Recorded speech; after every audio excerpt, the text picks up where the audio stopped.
حضرت عبداللہ بن عمر رضی اللہ تعالیٰ عنہ نے فرمایا کہ جن و انس کے کل 10 حصے ہیں، ان میں سے 9 حصے یاجوج ماجوج ہیں، باقی ایک حصہ انسان ہیں۔ ان میں سے جو بھی مرتا ہے 1000 یا اس سے زیادہ اولاد چھوڑ کر مرتا ہے۔ لوگوں نے ان کی شکایت کی کہ وہ زمین میں فساد مچانے والی قوم ہے، آدمیوں اور جنگلی جانوروں یہاں تک کہ سانپ، بچھو، گرگٹ ہر چھوٹے بڑے جانور کو کھا جاتے تھے۔ الحمدللہ رب العالمین والصلاة والسلام علی سید الانبیاء والمرسلین، اما بعد فاعوذ باللہ من الشیطان الرجیم، بسم اللہ الرحمن الرحیم۔ السلام علیکم ورحمۃ اللہ وبرکاتہ۔ ناظرین، آج ہم بات کرنے لگے ہیں ایک ایسے مقام کے بارے میں جس کا تعلق قیامت کی ایک نشانی سے بھی ہے۔ اس کا ذکر قرآن پاک میں بھی موجود ہے، لیکن آج تک کسی کو یہ نہیں پتہ چلا ایگزیکٹلی کہ وہ تاریخی مقام کس جگہ پر ہے۔ جی ہاں، آج ہم بات کرنے لگے ہیں سد سکندری یعنی دیوار سکندری کی۔ آپ کو پروگرام تاریخی مقامات یعنی ہسٹوریکل پلیسز میں خوش آمدید کہتے ہیں۔ اینڈ تک دیکھیے گا، آپ کو انشاءاللہ عز و جل کافی ساری چیزیں سیکھنے کو ملیں گی۔ اس تاریخی مقام کی نسبت یعنی کنیکشن ذوالقرنین رضی اللہ تعالیٰ عنہ سے ہے، کیونکہ وہ جگہ آپ نے ہی بنائی تھی اور اس کا پورا ذکر قرآن پاک میں بھی موجود ہے۔ قرآن پاک میں حضرت ذوالقرنین کا ذکر کیسے آیا اور اس دیوار کا ذکر کیسے آیا، تو اس کا ایک پورا بیک گراؤنڈ ہے۔ بیسیکلی حضرت ذوالقرنین کے بارے میں نازل ہونے والی آیات کفار کے سوالوں کے جواب میں تھیں۔ ہوا کچھ یوں تھا کہ ایک مرتبہ مکے کے کافر نبی پاک صلی اللہ علیہ وسلم کو جھوٹا ثابت کرنے کے لیے یہودیوں کے پاس چلے گئے، اور یہودیوں نے انہیں کچھ ایسے سوالات بتائے اور کہا کہ اگر وہ ان کے جوابات دے دیں تو سمجھ جانا کہ وہ سچے نبی ہیں۔ کفار مکہ بڑے خوش ہوئے کہ اب ہم معاذ اللہ نبی پاک صلی اللہ علیہ وسلم کو ناکام کر دیں گے، کیونکہ وہ یہ سمجھ رہے تھے کہ حضور صلی اللہ علیہ وسلم ان سوالوں کا جواب نہیں دے سکیں گے۔ لیکن اللہ پاک نے کفار کے سوالوں کے جوابات آپ کی طرف وحی فرمائی اور قرآن پاک کی آیات نازل فرمائی، جس میں ان یہودیوں کے تینوں سوالات کے جوابات تھے۔ اور ان تینوں سوالوں میں سے ایک سوال حضرت ذوالقرنین رضی اللہ تعالیٰ عنہ کے بارے میں بھی تھا، لہٰذا اللہ پاک نے قرآن پاک میں ان کے بارے میں بھی تفصیلی بتایا۔ آئیے ہم پہلے حضرت ذوالقرنین کا مختصر سا انٹروڈکشن جانتے ہیں، پھر آج کے ہم تاریخی مقام پر گفتگو کریں گے۔ آپ کا نام سکندر اور آپ کا لقب ذوالقرنین ہے۔ یہ حضرت خضر علیہ نبی جینا علیہ الصلوۃ والسلام کے خالہ زاد بھائی ہیں۔ انہوں نے اسکندریہ شہر بنایا اور اس کا نام اپنے نام پر رکھا۔ حضرت خضر علیہ نبی جینا علیہ الصلوۃ والسلام ان کے وزیر تھے۔ دنیا میں کل 4 بادشاہ ایسے گزرے جنہوں نے اپنے وقت میں پوری دنیا پر حکومت کی، جن میں سے 2 مسلمان تھے اور 2 کافر تھے۔ کافروں میں نمرود اور بخت نصر، جبکہ مسلمانوں میں حضرت سلیمان علیہ الصلوۃ والسلام اور دوسرے یہ ذوالقرنین تھے۔ ذوالقرنین کا نام سکندر ہے۔ یہ حضرت سام بن نوح علیہ الصلوۃ والسلام کی اولاد میں سے تھے اور ایک بڑھیا کے اکلوتے بیٹے تھے۔ آپ نے حضرت ابراہیم خلیل اللہ علیہ نبی جناب علیہ الصلوۃ والسلام کے ہاتھ پر اسلام قبول کیا اور کئی سال ان کی صحبت میں رہے۔ یہ نبی تو نہیں تھے، لیکن ایک نیک انسان تھے جن کو اللہ پاک نے اپنی ولایت عطا فرمائی تھی۔ قرآن مجید میں سورہ کہف میں حضرت ذوالقرنین کے 3 سفروں کا حال بیان ہوا۔ ان تینوں سفروں کا حال آپ کے سامنے بیان کرتے ہیں، جو کہ بہت عجیب اور حیران کن ہے۔ تو فرسٹ ٹرپ کی کہانی کچھ اس طرح ہے کہ حضرت ذوالقرنین نے پرانی کتابوں میں پڑھا تھا کہ سام بن نوح علیہ الصلوۃ والسلام کی اولاد میں سے ایک شخص آب حیات کے چشمے سے پانی پی لے گا تو اس کو موت نہ آئے گی۔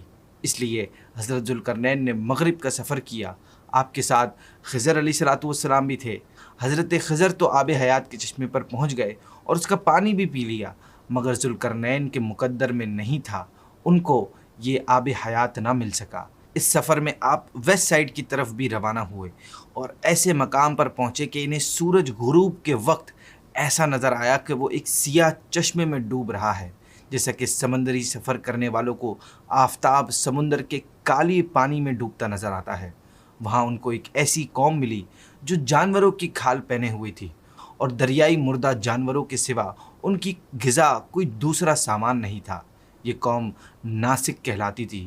ذوالقرنین نے دیکھا کہ ان کے لشکر بے شمار ہیں اور یہ لوگ بہت ہی طاقتور اور جنگجو بھی ہیں، فائٹرز ہیں۔ تو حضرت ذوالقرنین نے ان لوگوں کے گرد اپنی فوجوں کا گھیرا کر ڈال کر ان لوگوں کو بے بس کر دیا۔ ان میں سے کچھ تو ایمان لے آئے، کچھ آپ کی فوج کے ہاتھوں قتل ہو گئے۔ یہ تو تھا آپ کا پہلا سفر۔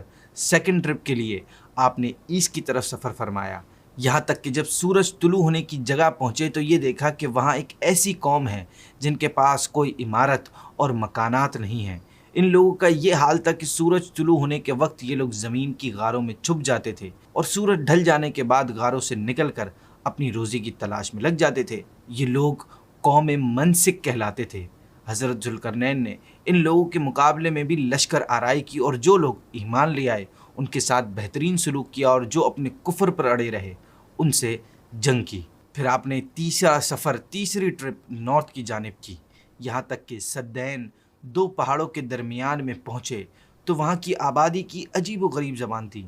ان لوگوں کے ساتھ اشاروں سے بمشکل بات چیت کی جا سکتی تھی۔ ان لوگوں نے حضرت ذوالقرنین سے یاجوج ماجوج کے مظالم کی شکایت کی اور آپ سے مدد مانگی کہ ہمیں ان مظالم سے بچائیں۔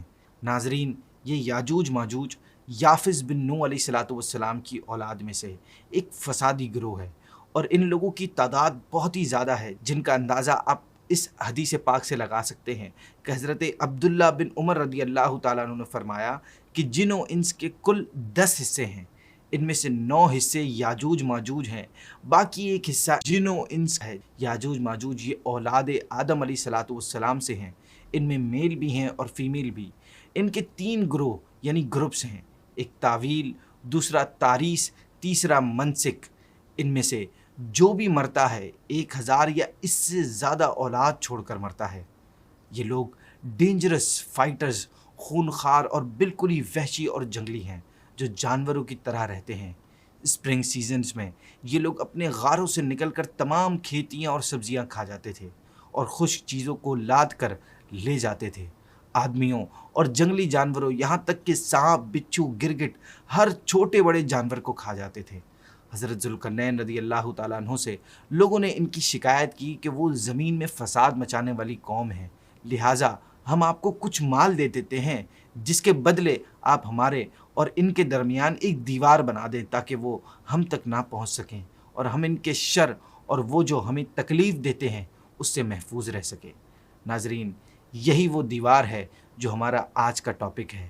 جی ہاں، یہی وہ تاریخی مقام ہے، دیوار سکندری، جسے حضرت ذوالقرنین نے یاجوج ماجوج کے شر سے بچنے کے لیے لوگوں کے لیے بنا کر دی تھی۔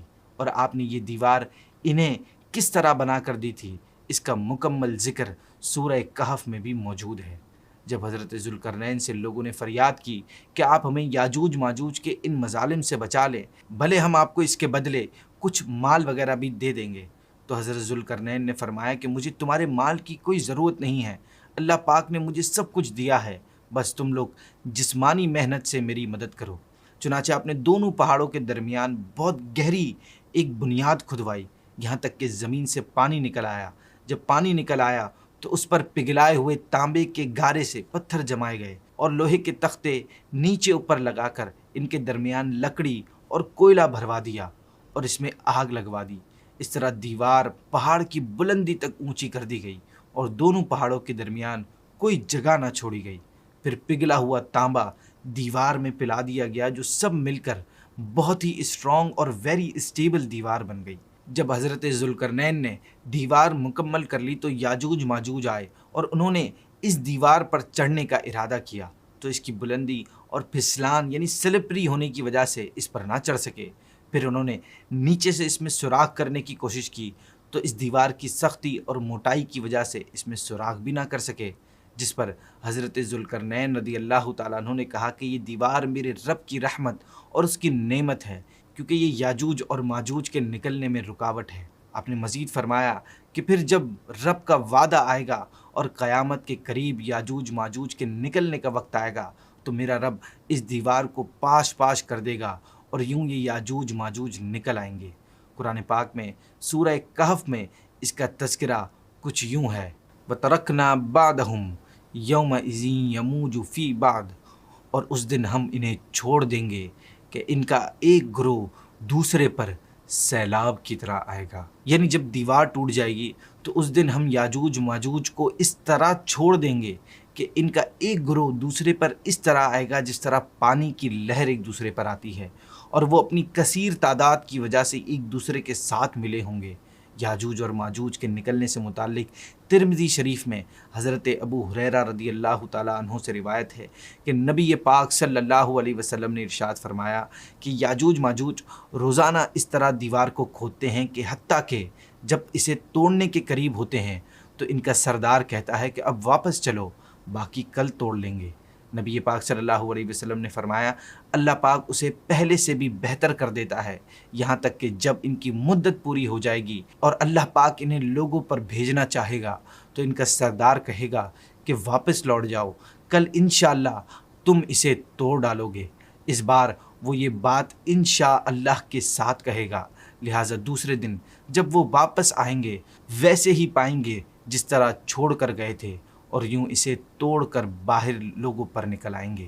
ناظرین، قتل دجال کے بعد حضرت عیسیٰ علیہ السلام کو حکم الہی ہوگا کہ مسلمانوں کو کوہ طور پر لے جاؤ، اس لیے کہ کچھ ایسے لوگ ظاہر کیے جائیں گے جن سے لڑنے کی کسی کو طاقت نہیں۔ مسلمانوں کے کوہ طور پر جانے کے بعد یاجوج ماجوج ظاہر ہوں گے۔ یہ اس قدر کثیر تعداد میں ہوں گے، اتنے زیادہ ہوں گے کہ ان کی پہلی جماعت بحیرہ طبریہ پر، جس کی لمبائی 10 میل ہوگی، جب گزرے گی تو اس کا پانی پی کر اس طرح سکھا دے گی۔ پھر ان کے پیچھے آنے والی جماعت جب ان کے بعد آئے گی، اس جگہ کو دیکھ کر یہ کہے گی کہ یہاں کبھی پانی تھا۔ پھر دنیا میں فساد، قتل و غارت سے جب فرصت پائیں گے تو کہیں گے کہ زمین والوں کو تو قتل کر لیا، آؤ اب آسمان والوں کو قتل کریں۔ یہ کہہ کر اپنا تیر آسمان کی طرف پھینکیں گے۔ خدا کی قدرت کہ ان کا تیر اوپر سے خون آلودہ ہو کر گریں گے۔